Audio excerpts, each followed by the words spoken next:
Siz armiyaya bardınız bile? Барбабаймак белем армияга. Хайт, что?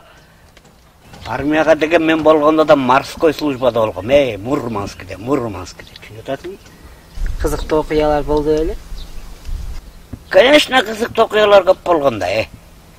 Биз армияга барганда орусча дегенде нөл болчубуз. Орусча вообще единсыз жок болчу да. Деттер деген кушать хочешь десе, кушать коч дечиз да.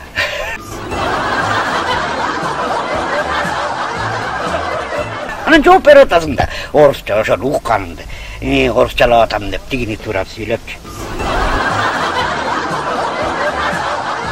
Кызыгычы, эң кызыгы. Жаң эле бардым да. Анан жаң армияга барганда эле шашып бир жакка чуркуп баратсам, бир дедушка сюда иди dedi. Анан чуркап жанына барсам, куда деген уктум да. Анан мен туалет десем, чап деле оңкуган түштүм да.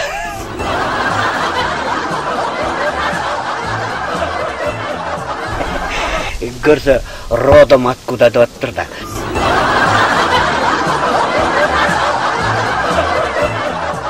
Биринчи эмне деген сөздөрдү үйрөндүңүз? Армияга барганда эң биринчи айда сөгүнгөндү үйрөнөсүң да, сөгүнгөн. Шатыратасың атаң көрү, түр менен үйрөндүк го чиркин. Анан орусчаны нормалдуу үйрөнүп келдиңизби? Анан орусчаны эзбедик, анан бирөөнүн бир да сөзүн калтырбай үйрөндүк да. Бүт эзип кой себеледик да элечи. Ар бир орусча сөздү билем да мен деген азыр.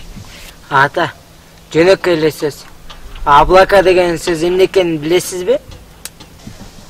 Аблака? Аблака деген бир болсо алманын согу болот да.